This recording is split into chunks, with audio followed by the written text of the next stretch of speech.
welcome back to the Season 3 World Championship live from Los Angeles, California. We're just minutes away from the match between between Fnatic and Ozone. But first, I'd like to welcome Gambit, Alex, Ish to the couch. Sorry, I was a little excited because you had a really good match versus Mineski, yet gave up first blood again. But tell me about the match overall. I don't know how our bot lane gave first blood again, but I think I got full dominance of mid lane and Darian got full dominance of top lane, and Diamond was pretty ahead in jungle, so we could control the Drakes and mid and top and snowballed from that, and I think our bot did fine after that first blood. Talking about bot lanes doing good against Ozone, it wasn't exactly the case. Can you tell us a bit about that matchup? Not a good time for you guys. So we got the choice banning out Caitlyn or Zed. I think that banning Zed and banning Caitlyn and playing against Zed would be easier for us, and we get more chances because that comp was ridiculous from them. Sona, Caitlyn, and Ezreal. It was really hard to play against, and I think that we could pick something like Zac for hard initiate or Ashe or Varus for bot lane, so it would be easier. I mean, it would be better for the bot lane. But we did what we did and we lost. Yeah, so now for getting out of the groups, what do you think your chances are? We heard someone say Group B is easier than Group A, but it seems pretty close here. So I think that we still need to win all our games and we will get out of groups if we do. Good point. How do you think, what's the main thing you have to take care of in your team to make sure that you get those wins, and very important win versus Fnatic? So I think the game versus Fnatic will be really hard. But this time we got first pick, so I think we got slight advantage compared to Fnatic. Okay, thank you very much. Congratulations on that victory versus Mineski. And now it's over to Joe and Jat for more group stage action. Hello and welcome back to the World Championship live from Los Angeles, California. I'm Joe Miller alongside the lovely Joshua Jat Leesman, and we're going to be bringing you the last two matches of the day, starting with Europe's Fnatic taking on Korea's Samsung Galaxy Ozone. Now, both of these teams are coming off wins. Fnatic now in sole possession of first place as well. Ozone lacking a little bit behind there in third place, and for xPeke and Fnatic, they're trying to make it 2 games in a row against Imp and Ozone. Yeah, and in the first game, these guys played against each other in groups. Fnatic went all in with a double AP dive composition that featured a teleport top lane Lissandra, and it was very successful. It actually took down Ozone in 33 minutes, which was quite a quick game. You know, Fnatic played great and they won every lane in that game, but the largest margin of victory for them lane-wise was the bottom lane. Imp was just constantly in the middle of a party he did not want to be invited to because Lissandra would teleport in and he just got destroyed, and he was on an immobile champion in Kog'Maw for himself. And also one other thing we have to mention about the Fnatic who's losing their ban.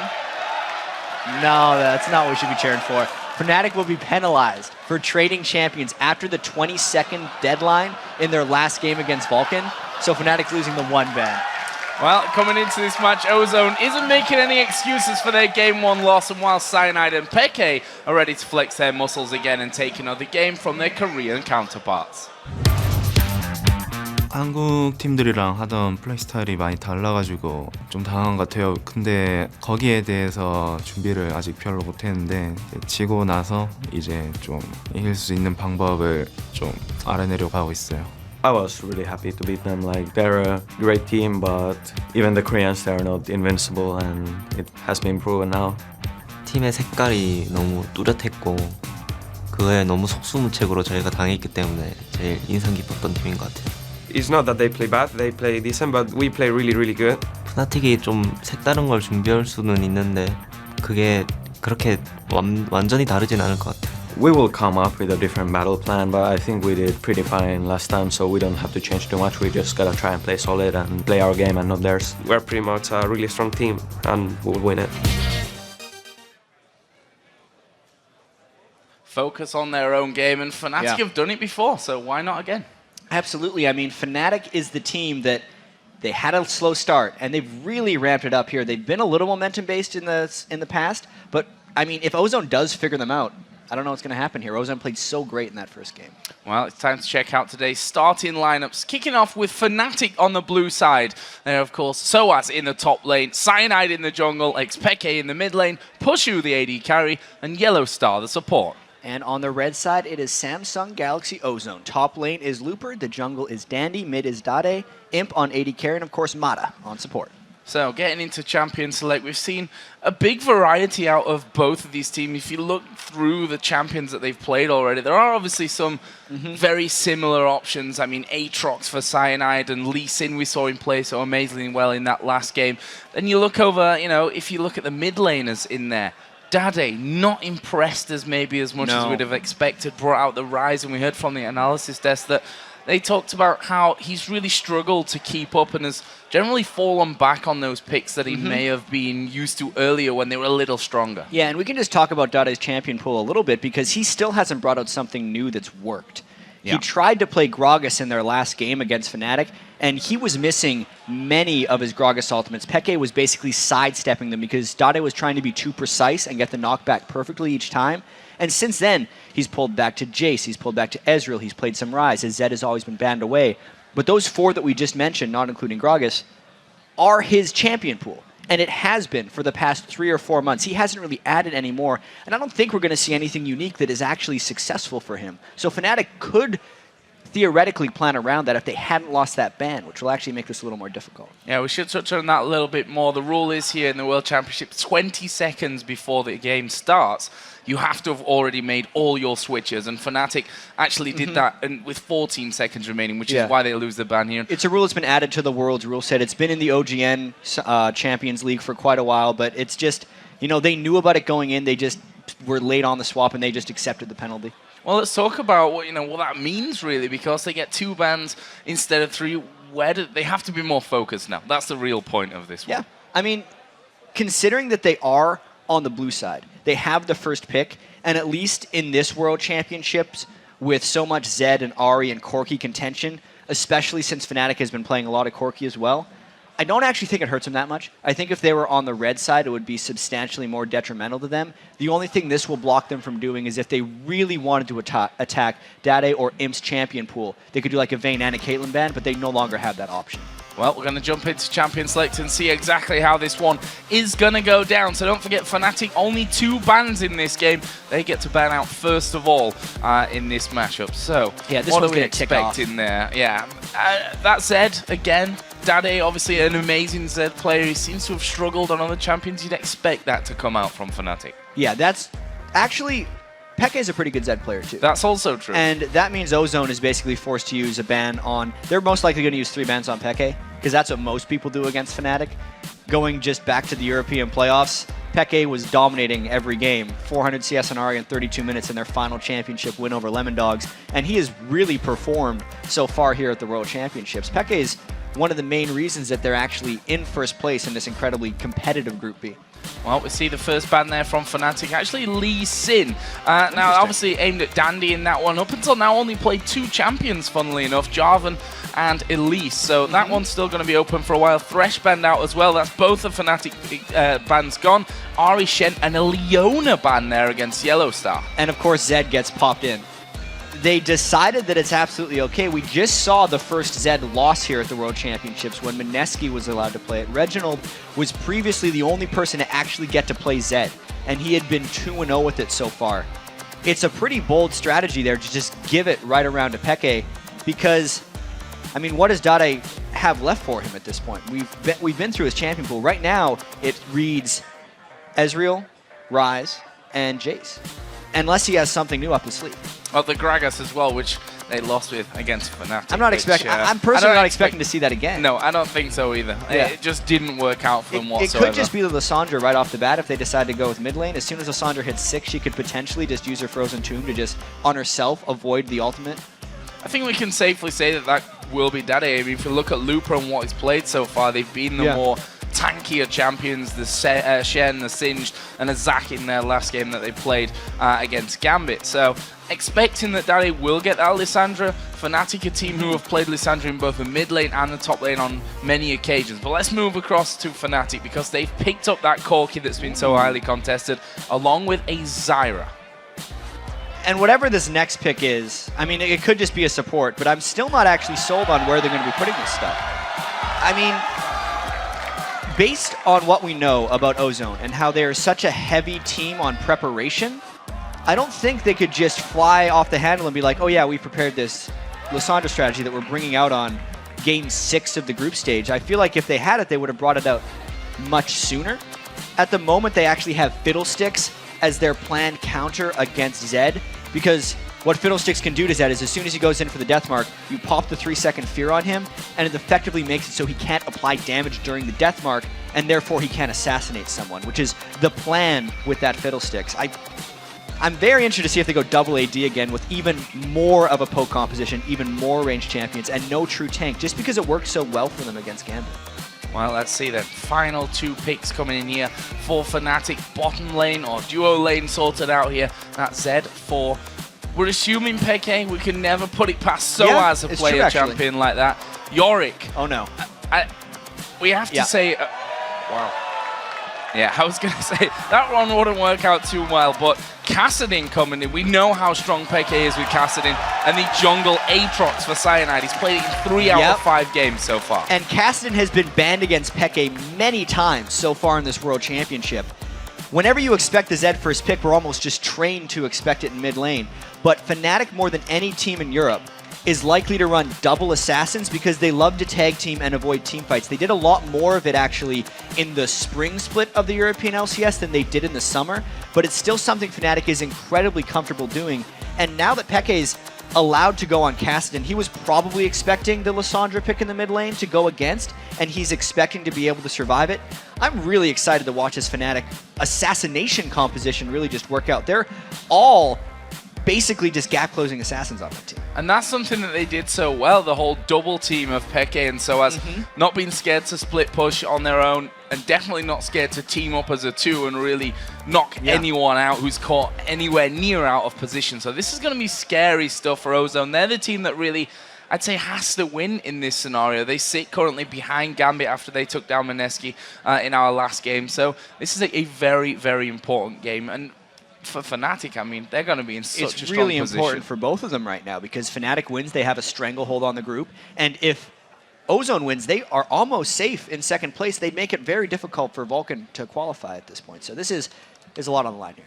Well, as a team spawn onto the Rift, let's take a look at what you guys at home think will go down in this matchup. And according to lolesports.com, 68% of you think that Fnatic will win. Obviously, between the analysts, a little bit more split, about 50-50. The thing is, 68% is a decent margin here for Fnatic, and I think they've earned it through how they've played so far. We have a weird balance here with the picks because the fan vote has generally been correct. But Crepo has also generally been wrong in these close games, and they're fighting against each other right now, or that they're with each other. So one of those things is going to be true. Either Crepo is going to be right more, the fans are going to break their streak. Well, we're going to find out here as we start to work towards the game. Fnatic versus Samsung Galaxy Ozone, and for the Koreans, an incredibly important matchup for Fnatic as well. It's going to catapult them so far ahead at the top of the group that the likelihood of being caught gets slimmer by the game. So let's get into this one, figure out how it's all going to go down. The biggest fear that Fnatic has right now is early lane domination. We know if Ozone can get ahead early, they execute the mid-game nearly flawlessly. And the fact that Kassadin and Zed have both started with Doran shields generally means that they're going to have defensive early laning phases. So if Dandy can use that to his advantage, Ozone might be able to take a big lead. That's going to be the big thing Fnatic is fighting against right now. sOAZ was just spotted up there in that top lane by the brush. I mean, Ward went down by blue, which was also seen by Looper. So right now, Ozone are set up to go for these 2v1 lanes with the Ezreal and that Fiddlesticks possibly going up towards the top, and Looper down on his bottom side. Fnatic got a big line defense set up on their side of the map just to almost human ward those areas out to see where Ozone are going. And I don't think it's a very smart thing for Imp and Mata to want a 2v2 Pushu and Yellowstar, which is why I'd expect them to actually go for some lane swaps. Interestingly enough, we're not seeing any deep wards into the enemy junglers, which is generally what you need to have if you want to preemptively scout the 1v2 lanes. So at this point, it's almost guesswork as to what lanes the AD carrying support are going to be jumping into. And if Fnatic ends up getting into a 2v2, it would be good for them. But based on the current formation of the champions, it looks like Ozone's actually going to get what they want early on. Seems like that duo lane will go up against xPeke in the middle. We've got Lissandra there, dade playing that one in the top lane, and both Pushu and Yellow Star are waiting on that top side of the map. So a little bit of a mix around here in terms of how these lanes are going to be setting up. But let's talk a little bit through them here. Lissandra obviously going to have that extra bit of range to do the farming against this duo lane. I'm actually very interested here because this isn't your typical 2v1s, as you've been saying. They're just 2v1ing Kassadin, which is a very smart decision. It's what many people do against Kassadin early on in the game. Knowing especially that xPeke is really the focal point of Fnatic's attack, the more they can keep him down pre-level 6 and post-level 6, the better it is for Ozone as they try and take control of this map. I definitely feel like dade has a better feel on that 2v1 lane up in top than xPeke does in the mid lane. So I'm almost expecting Fnatic to try and swap out of that. One thing we should note as well is the teleports here. One for xPeke, one for dade. So, last game that these two teams met, it was actually sOAZ running Lissandra in the top lane with that teleport. We saw Fnatic earlier on doing extremely well against Vulcan with xPeke having that teleport. So, with dade having that, it's a well-informed guess that somewhere, someone on this team would have that teleport in there. Yeah, and I gotta say, the European LCS is more comfortable with teleport mid laners than any other region, specifically because of Meteor Makers. Their mid laner did it almost every game, and that's one of the big reasons MYM started the European LCS season so well, is because it was such a hard adaptation for teams to adjust to. And even though Ozone's played with and against it a little bit, there's no way they're as comfortable in that game as Fnatic is. Here we go then, top lane, 3 men are there. Cyanide already going very, very low from this one. Dandy was there to cover that one off. Yellow Star, he's down to about a third of his HP remaining as well. And a Cocoon lands Here comes the cavalry Pushu. though from Yeah, Ozone. the rest of them are coming up from this on the duo. Moving up from that top lane, there is Yellow Star, actually having to flash over the wall, but Imp will follow him over, picks up the first blood. Cyanide had his blood well popped there as well, and now Pushu is in the middle of nowhere from this one, but will he be able to escape out of things? He does have a flash available, he has a barrier, but there's the fear, he's not escaping this one. Dandy makes it 2-0 Ozone. Huge start for Ozone. Tower diving had been a problem theoretically for the Korean teams, especially SK Telecom yesterday, but they had had some time to adjust. At this point, they sent Dandy up to predict the potential dive from Fnatic, and also the fact that xPeke was 2v1 in the mid lane. He could not roam to protect the roam that Imp and Mata had when they went up there, which meant the collapse came from Ozone and could not be matched by Fnatic. 2 kills based on strategy. 1,300 gold lead, that leaves now Ozone in front. And they'll be feeling very happy with that one. 2 assists coming out in the end from dade, the kills falling to the AD carry and the jungler. Overall, a brilliant start for Ozone at the kickoff of this one. And xPeke obviously being starved somewhat in this 2v1, but funnily enough, doing better than dade has in terms of getting that farm. Yeah, and I think that's just a result of dade having to deal with the turret dive, whereas xPeke was effectively abandoned in the lane. I would still much rather be dade in this situation. Picking up the 2 assists, knowing your team got the 2 early kills, and just generally knowing you're on Lissandra right now. More realistic in the 2 lane, but he went up too far. That is just a mistake. Absolutely incredible. Miles out of position there. Coming around, there was that ward in the tribush to spot them. Fnatic making the best of it. dade having no flash. Couldn't get away with the claw either, and that's almost a gift back to Fnatic at this stage. He hadn't even skilled it yet. He He had 2 that's why he points in didn't have it Q, then. 1 in W, which is even more of a reason that he shouldn't have been there in the first place. That gives something back to Fnatic, absolutely. Probably a gift that Fnatic certainly weren't expecting at this stage of it. Either way, let's move on because the Dragon now has been started here by Ozone. Yeah, Dandy can tank for a little bit with his Spiderlings. Those are actually gone, by the way, but there's just more people down here for Ozone. It's an early Dragon play. They 4-man it. xPeke, this is another example, actually, of the Doran Shield early start by Kassadin being punished by Ozone. Wow, dade once again going super low. He's dead once again. Grasping Roots coming into it. He did hit level 4 there. He had the E. It just had been burned. Potential. I don't know when he used it. He may have used it to farm. Lissandra is not dade's specialty right now.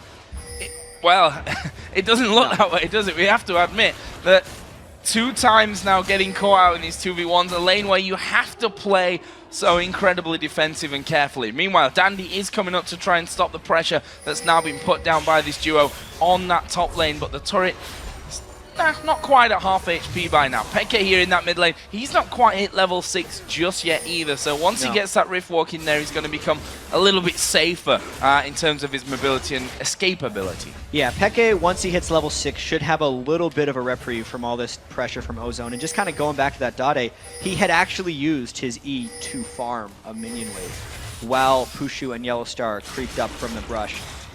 Those are just some mental errors right there, judgment-based by Ozone, that are kind of giving up some of the early game advantages. But based on the fact that Peke is stranded in the mid lane here, Ozone trying their push on turrets. Oh, they're going in on towards Mata. He falls very low, but Cyanide in trouble as well. There is Pushu joining the party. There is a repel coming out, but look at him. He's fallen extremely low. They decide to stop chasing him and turn back around onto the spider, but Dandy will be able to walk away from that in the end. It's actually a 2v1 for Ozone. Yeah, Imp just managing to pick up a double kill at level 5. He's got the Ignite that I believe helped him pick up 1, but that is mind-boggling right there for Ozone. It's the weakness of Peke early on in the game being pressured by Ozone. They tried to approach an attack, but Ozone just had too much power up there, and that's one of the things that Ozone did so well against Gambit, is they would just sit outside of their turrets and dare Gambit to come and get them. At this point, Fnatic tried, and you can kind of see why teams are so hesitant to go in, because it backfired terribly there for Fnatic. Pushu's Corki. So far coming up big once again. We saw it in their last game against Ozone. He finished 8-1-11 in that game.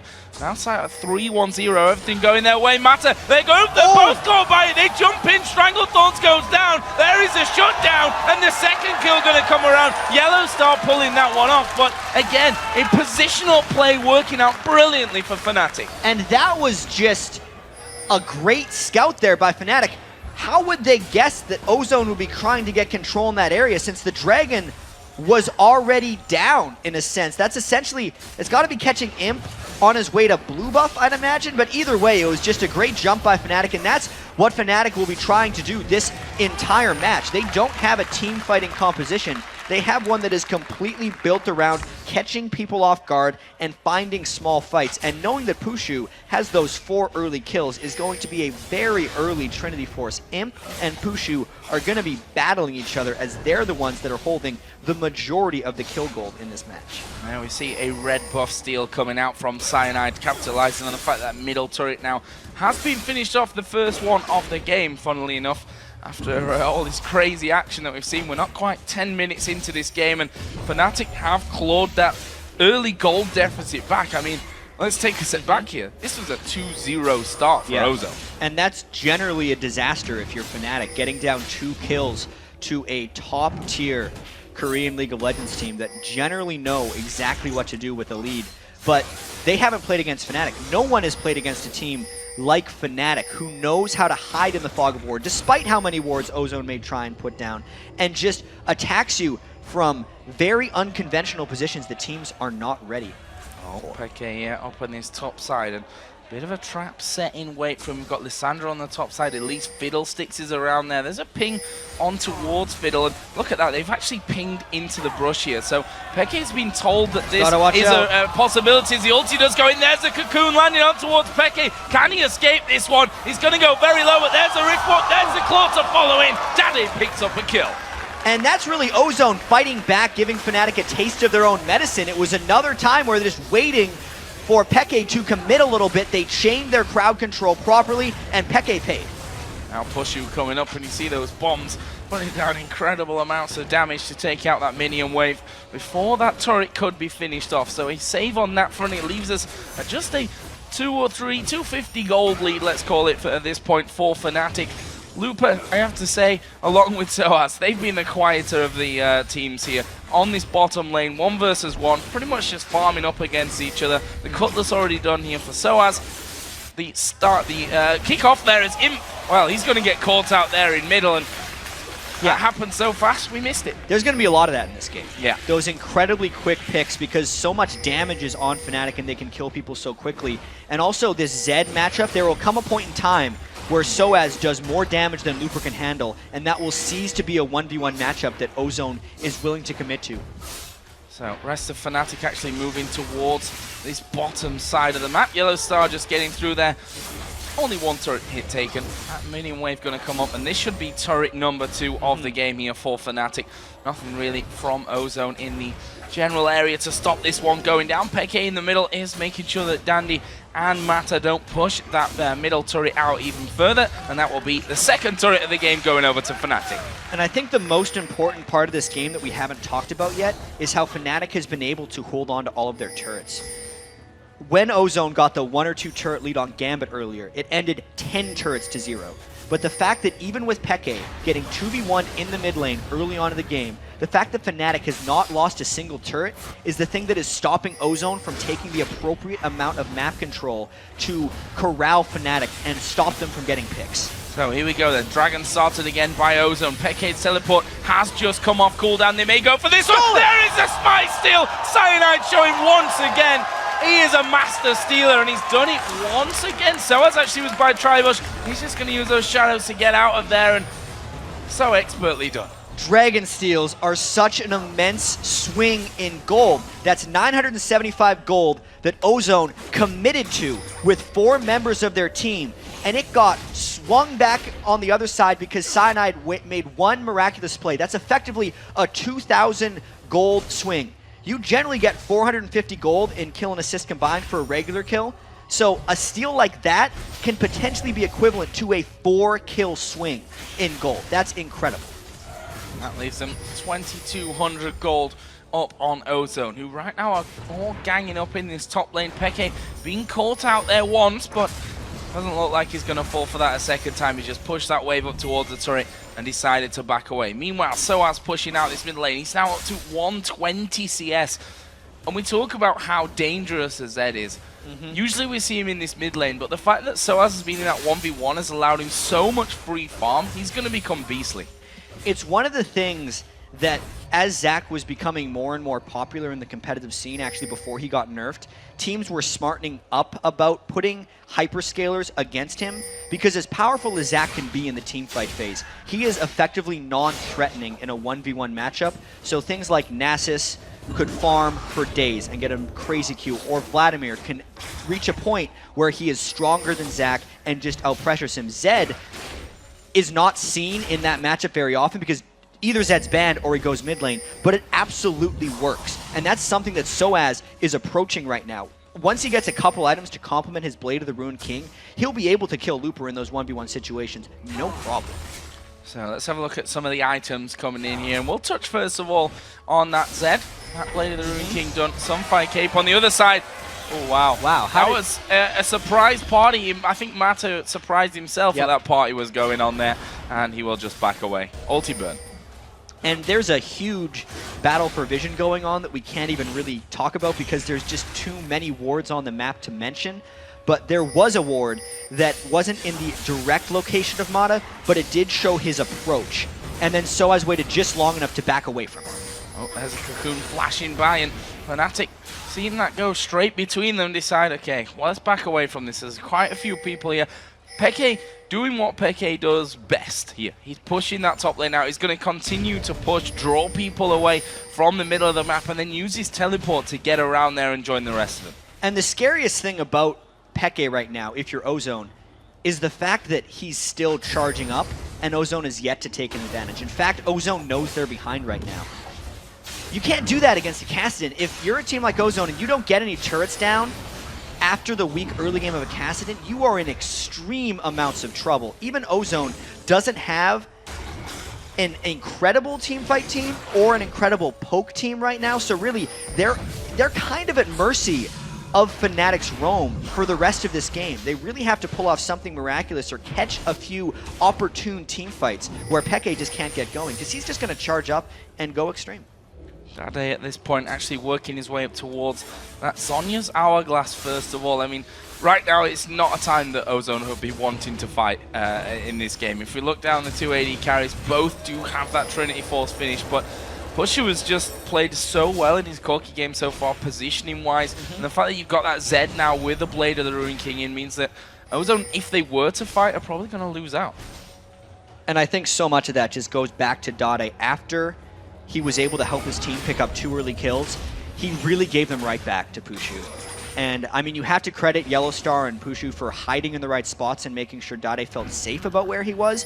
But if that wouldn't have happened, this entire claw back from deficit and eventual lead taken by Fnatic just wouldn't have been possible. Pushu, once you start giving up 2 kills in that lane, unless you do something miraculous to come back, it's just going to keep going against you. And considering Peke was already in the mid lane and sOAZ was effectively just in a farm off for Looper, that would have just started the train for Ozone, and it just hasn't been able to take place. Well, it's like Fnatic have got their next objective in sight. Final outer turret that's left standing here is Yellowstar going to get caught out inside of the jungle. Mata going to be draining health away as the Strangled Thorns go down. Pushu, he's in a lot of trouble now as he gets caught between them. Ultimate is going to get put down, but he's managed to survive. Looper picks up Yellowstar. He will finally bounce in the middle of them. Peke comes in to try and clean things up. Looper going very low. Him and Cyanide battling as there's a triple kill for Peke, and I've got a feeling it's not over. Looper going to have his passive pot, but it's not going to be enough to keep him alive. This is going to be the first ace of the game for Fnatic. And watch how they gave that to Peke as well. That's trouble right now. A 4-kill Kassadin based on a 17-minute mid-game teamfight. Peke doesn't even have ability power before this fight. One of the big things about this, Pushu got the jump, even though it seemed like Ozone felt like they had one. Dade was not involved in this fight. He actually put out his claw in the wrong direction to escape this fight while Looper was coming in from the back. The coordination in this fight was not there from Ozone. And then Fnatic did their trademark flank. sOAZ and Peke could both approach the fight late and get on priority targets at the right moment. So they were able to bypass the tank line of Ozone, which was Looper, and assassinate, which is what they have in their comp. And the funny thing is, Pushu, who should be very killable for Ozone right now. Lissandra ulti onto him. That's like the perfect time to kill the AD carry. You saw he didn't even break half of his health. Now, that's because of the way he started off in this one, going up to that Zhonya's first. Dragon is available. They're going to be taken. They're going to fight this one. Peke actually has to flash away back from that one. So he did. sOAZ is behind him. Away from that one. sOAZ does come from the backside. They're closing on to Mata. They're being absolutely exploded. Looper will manage to jump away, but can you escape Peke? Not right now. Pushu's moving in as well. There's the finisher. Peke dominating. This is exactly the type of game Fnatic loves to be a part of. sOAZ could get behind the lines of Ozone and approach the fight properly. It doesn't matter for Fnatic if they do not have tanks, if they're allowed to initiate in the open field. Ozone exposed himself in that Dragon. Even though Fnatic did not get the Dragon, they got far more in that next fight, picking up 4 more kills. 15-7 in kills. The Gold League starting to run away from Ozone. 4-0 in turrets as well, and Fnatic at this point, absolute plain sailing for them. 6 kills on Kassadin, 6 on Corki. That's a very scary team. I mean, sOAZ, he's not picked up kills right now, but he's got 7 assists. He's approaching that 200 CS lead as well, and Fnatic are going to have to mess up at this point. Absolutely, and so Fnatic is a team that is prone to messing up occasionally when they're in these situations, but it's only because they have such a unique and crazy, inherently risky style of play. You can't always get the right flank in a team fight. If a team baits you in at the right moment, it doesn't work out for you. But just the size of their lead right now might make that an impossibility. Even if they got involved in a 4v5, I feel like they could draw it out for long enough that either sOAZ or Peke would have the time to approach and actually just clean up for kills. No one on Ozone has been able to get appropriate defensive itemization to actually stop the double assassin threat that Fnatic has coming out. Think about how hard it is to stop both a physical and magical damage assassin coming at you. That was not a good ult either. No. No. Doesn't matter though. Let's push on because Fnatic here moving up that mid lane. Dandy taking a lot of damage there. Has to repel. He's going to come back down with just half of his health remaining. Meanwhile, Peke, well, he's doing what Peke loves to do and he's pushing this top lane out. He's going to have to be dealt with, which leaves that middle lane then open. Yeah, and we talked about what an issue it was going to be, knowing that 14 minutes in the game a little while ago, the Peke hadn't been shut down yet, Fnatic was in the lead, because stuff like this happens. Him jumps on, there's a Strangled Thorns. Yellowstar will pick up the kill with it. sOAZ comes in from the side. There's Peke jumping in as well. Low HP on dade, but he will manage to stay alive for now. Ozone trying to push this mid lane back, but the top lane has been decimated. The minions not getting past the steps of the base, and this is going to be another inner turret. As mobile as Ozone's composition is, they're still sitting ducks against Fnatic right now. Whenever Fnatic wants to go in, he's done. He's back down. He's coming down, but he's not going home. Peke now godlike on Kassadin. That inner turret did go down. The inhibitor turret's going to fall with this one. Dade using the ultimate on himself. Doesn't have the Zhonya's yet. sOAZ picks up his first kill of the game. Fnatic making this look easy. This is very quickly evolving into a stop for Fnatic. Ozone has nothing to stop the assassination power and the gold lead of Fnatic right now. There's the inhib, easily taken down here by Fnatic as he going towards him. He's just about alive, gets himself back onto the fountain. Looper now bouncing around in the team. He will go down, and that is another kill, a quick kill in succession there for sOAZ. They walk away, still managing to pick up kills. Very low on health, but they've done the job and more. Yeah, and they have thousands of gold to spend, which is why Ozone was trying to get in for maybe a fight during the chase. They're going to buy a whole bunch more items now and think they have complete freedom with where they want to go right now. Knowing that Peke, effectively everyone on Fnatic that needed farm got farm. It makes it too difficult right now for Ozone to actually stop them. Second Rod of Ages there picked up by Peke. He's done this before. We saw it actually was his Spanish friend from Giants, Extermin, that really brought that one to life in the spring split, but, you know, why not? It shows you how confident Peke is right now, because I've actually talked to him about double Rod of Ages builds. He's done it on Zyra before, as Matt is actually going to go in for a fight. So I think we have to delay this story, Joe. Oh, sOAZ in yellow start. Oh, they're going to spot Matt, who will flash in, gets the fear down on towards sOAZ, but honestly, he's not even that scared. He goes into it, will flash himself away from that one, and there is Pushu to back things up. Yellow Star chasing in. There was a teleport. Finally, they deal with sOAZ, but Dade is going to go down. Looper, the next focus. He's decently tanky, but against Peke and Cyanide, he's probably not going to escape this one. He'll flash away, which means he has to walk all the way back. Meanwhile, Imp and Dandy are actually going to be recalling while Fnatic push up towards a second inhib turret. Yeah, and even though they got sOAZ, it's still a 4v3 for Fnatic, and it's a 4v0 right now because everyone in Ozone had to go back and shop. Another inhibitor turret is defenseless right now. Fnatic will back out after that one, after what is a victory, and that was another example, Joe, of Fnatic getting kind of caught out of position, but because of their immense lead and the mobility they have built into their team, Peke with the teleport was able to come in from behind the fight, chase some people down from Ozone, and make it another victory despite the poor start. So, will we be seeing more items coming down even after that one? We saw sOAZ now adding in the Black Cleaver to that Blade of the Ruin King from earlier on. Second Rod of Ages we already came and talked about. And that last Whisper now added in for Pushu with his Triforce. Well, we can finish the story about Peke's double Rod of Ages, because I've actually talked to him about this, and it shows how confident he is in the game right now.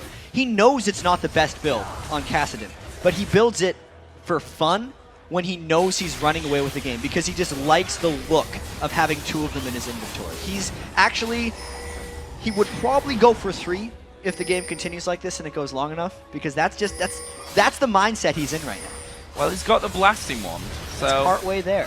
It may go that direction, or he may change out as Looper here. Gonna go bouncing around the team of Fnatic, but the rest of Ozone nowhere near him. They decide they're too scared to get involved. Looper gonna have that passive pop, but Fnatic just bypass him and go for the next man. Dandy repels up in the air. Peke actually gonna be focused here, but he will be able to risk walk himself back out of danger. Now they turn on towards him. Cyanide passive pop. Dade, he's had to walk away as Imp will go down in the end, and they die for Dade as well. That's gonna be 4 kills for Fnatic, and surely the game with that quadra from sOAZ. Peke sat on 17 health. There's a render from Ozone, and that was another dominating performance by Fnatic against Ozone.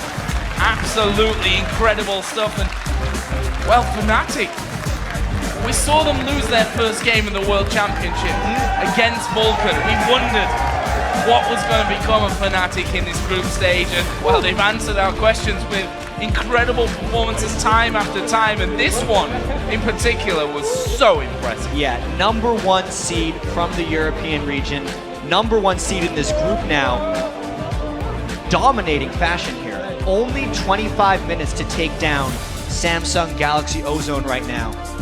Without a third ban, mind you, they got all the champions they want. I feel like they mind gamed Ozone very well in the pick and ban phase as well, locking down Kassadin and Zed, and really just boggling Ozone with a double assassin. They were not able to effectively deal with that roam or just their ability to approach team fights from every angle. That was Fnatic playing their game. And I had to stop myself from saying that Ozone had no chance in this game because they did. They got the first 2 kills of the game. They seemed to have it, and when that game started, that was exactly the start Ozone wanted, because that's the type of start Ozone had against Gambit when they looked so dominating. And you see there Fnatic on stage, the fans quickly becoming even more Fnatic fans, I think we can safely say from this one. Obviously the Season 1 champions weren't at Season 2 finals. They missed out on that one, but they're here again, and after that ropey start to things, they're looking very scary. Yeah, and I mean, they have been the top team in Europe all season. Spring Split champions, Summer Split champions. And aside from that one slip up, man, they're looking good. How, like, being able to come back from that 2-0 start so resoundingly is very impressive. I mean, the analyst desk will obviously talk about the way it happened, the potential mistakes that Ozone made coming into it. But just, you know, it does take experience and cool, which is something Fnatic has more of than anyone else. Ozone, for a lot of them, this is their first time leaving the country to come here. But Fnatic, Peke and Cyanide in particular, were in the Season 1 championship. Like, they're not phased once they get down a little bit. And I can't say the same for Ozone. No, they play on a big stage. Maybe better than anyone else. We'll find out as we move forward. But we're going to head over to Riv and the analysts for their thoughts on Fnatic's incredible victory. Thank you very much, gentlemen. And it really was at that. If you consider everything that went into this game, a ban down as well. They were able to come out of picks and bans with what they wanted completely in hand, and then having the first 2 kills against them in the beginning of the game. Double, why don't you just take us off? Start us off. Oh, there's just so much to talk about in this game. Okay, so first, if you can't play Corki and you're not going to play a counter to Corki because Ezreal doesn't deal well at all, then you need to ban it. Like, they banned Ahri, Shen, Leona. You don't need to ban Leona or Shen. They even showed that they're willing to run Singed into Shen in the first 2 games that they played, so why would they ban it against Fnatic? Anyways, picks and bans aside, I just saw like multiple mistakes. Imp and Dade especially just kept getting picked off unnecessarily. They didn't need to play aggressively. All they have to do is snowball their Fiddlesticks Lissandra combo against double assassins, and eventually in the mid game when they get Zhonya's, it's just so impossible for double assassin to deal with that combo. I just don't know why they would try to push their advantage so much. But that said, I think you have to give a lot of credit to Fnatic, though, for setting up those picks and playing that way after they did get behind early. Because they saw the comp coming out of Ozone. If we're talking about Lissandra and Fiddlesticks here, those targeted disables, that silence, if you come in with both Zed and Kassadin at the same time, could have been absolutely devastating in the late game. And so they said, hey, we're behind. We know we have to close this out quickly if we're going to get an advantage. So they set up those famous Fnatic brush picks, and they made it work. They turned it around, and they did a very good job at it. Exactly, and that's the type of play style I think is actually superior in League of Legends compared to Ozone, who are very, very strong, and they're very, very smart, but they're reserved. They're a pretty reserved team who play by the book, whereas teams like Fnatic and OMG, as long as they don't make the wrong calls, make aggressive calls. They picked off the support because he went to ward over a wall and went for a max range grasping roots. That's already, they had already lost a bit of the control of the game though. While they play really reserved, they play the game really well if they don't make any mistakes. They got ahead 2-0, but then Dade overextended twice in top lane. He actually got unlucky because he skilled his Q twice in the earlier skirmish, in which he actually got the 2-0. And he had no escape, overextended, got rooted out of a brush, and then got killed again. And that actually allowed, because you have to remember, yes, he got caught warding in the middle of the game, but that was top lane roaming to mid to kill the mid laners there, and they actually lane swapped. That would have never happened if there had been more pressure out of the 2-0 advantage they had. So it goes a little bit both ways, but I do like the way Fnatic plays when behind. It really shows how much mental agility they have, how comfortable they are. Even look at the mid game. sOAZ had a ward on Fiddlesticks at the side, and he just said, yeah, normally a player would back off, but sOAZ, nah. He's like, okay, I'm going to bait the surprise party Fiddlesticks, and then I'm just going to jump out, and I will show you that I knew you were there and that I baited you, and it just they got into the heads of the enemy. And Mani, I want to pose a question. Knowing Ozone so well from being in Korea, is it like them to kind of falter into positions like this? We kind of saw a few of the mind games try to come out with the Ezreal pick, but then last picking that top lane. Where are they falling into this? I think they had a good composition. They just ended up getting that early edge and then playing out the early game poorly compared to Fnatic, who set up some beautiful picks. But if you look at it, they knew Zed was going to be first picked. It was obvious with the bans that they had, and their idea was to counterpick with Lissandra, and they were trying, I think it was a smart idea against how Fnatic plays to say, we can deal with your assassins. Like they were great picks. Like they had a great team composition, but they did get so far behind that it ended up not mattering. And Fnatic used the brush control to the utmost, not only in that top lane against dade, but also to pick off Imp and Mata in the by blue buff as well. So you really got to hand it to Fnatic. They played beautifully. So yeah, Fiddlesticks and Lissandra work really well against these mobile assassins, but it actually gets a little worse when there's two of them because it's really hard. sOAZ as well as Peke are really good at dancing at the edge of a fight, especially xPeke. Yes, he can get caught by Fear, and he can get caught by Lissandra ulti, but he will just never get in range for that. And Fnatic did that so beautifully. They just set it up perfect traps for Ozone. Like, remember the fight at Dragon? They give Ozone Dragon, they tease a little bit, let them leave, and Ozone thinks they're safe, and then suddenly behind them is sOAZ waiting in a brush, and they just get blown up. Yeah, and that's actually another thing that I like from Fnatic is when I think about the team, it's Peke obviously is someone a lot of people look at, but also sOAZ has so much room to make plays. And we saw multiple of them in this game. And as soon as they said, okay, well, Peke, you're on Kassadin, but sOAZ, you've got Zed, another individual playmaker. They can both go by themselves and be their incredible players there. Remember, sOAZ won the 1v1 competition for top laners in All-Star game. He's legitimately one of the best top laners in the world. And when he's not playing Yorick, he gets the freedom to go make plays and make a bunch of stuff happen, which happened here. And still, I think the bot lane was actually MVP this game. Oh yeah, like actually, I was about to say, Pushu made me eat my words. He was pretty substantial game. He had pretty substantial game impact this game. He had started the game off 4-0 on Corki, partially due to dade's mistakes. 4-1. Or 4-1. But also, he just played a very solid game, and so did Zyra had amazing grasping routes the entire game. They had a really solid game all around. Everyone played well. Their synergy they got killed early in a skirmish, and they said, well, that's too bad. It happens. Wait in the brush, get a kill dade again.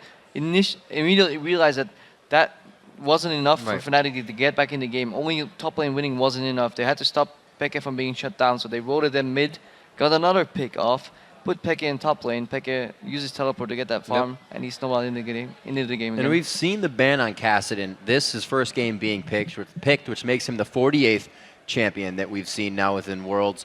What is it like for a team to go against Fnatic when now there are multiple targets on Pushu, on sOAZ now that's played Zed, which we kind of saw on Kassadin? How do you defend against that or even go into champion select? Yeah, you don't get to. And this is something we saw at the very beginning of the tournament was Kassadin bans. And then finally someone says, you know what, we don't really need to ban Kassadin, do we?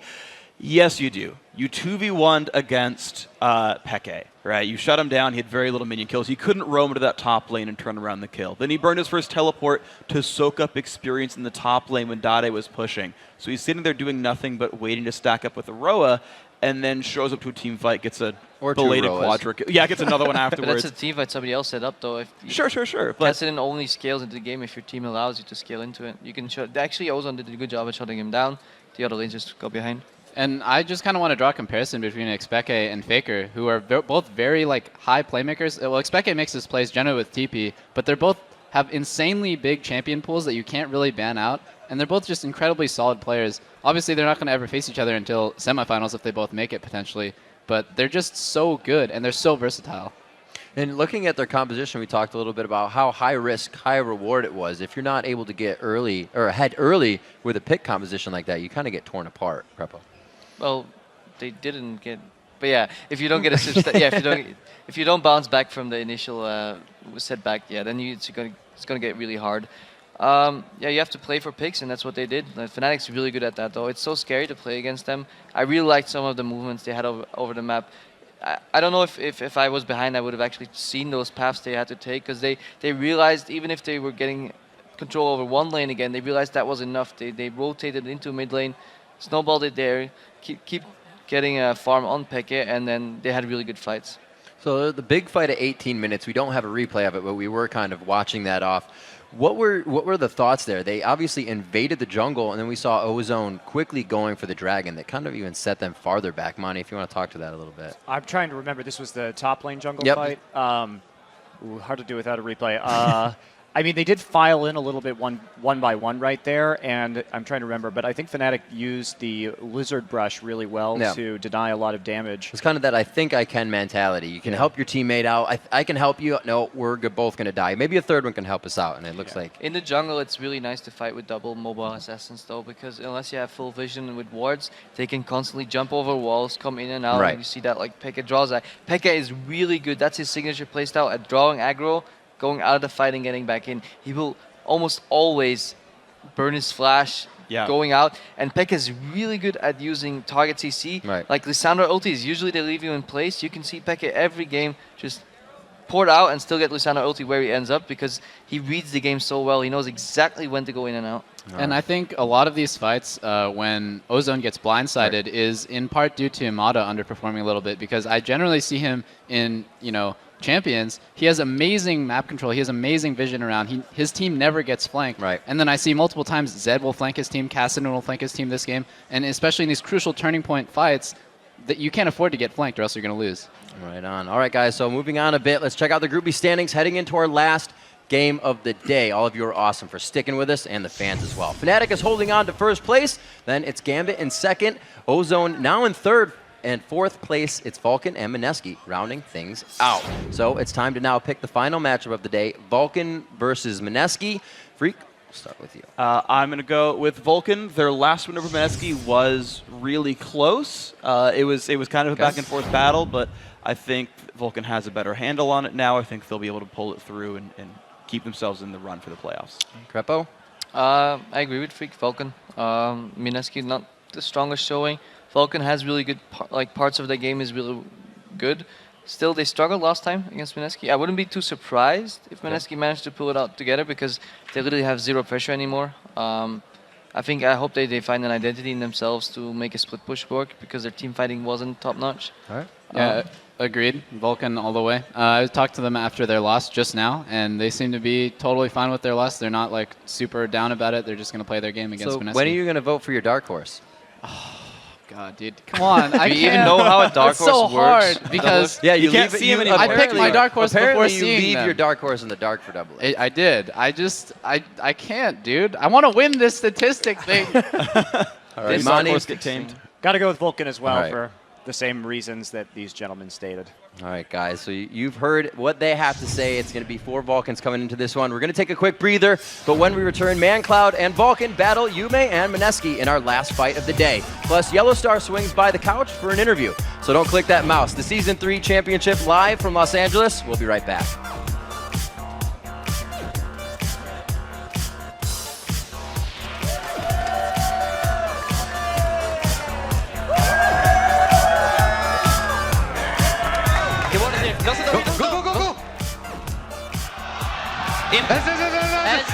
Nice! Nice!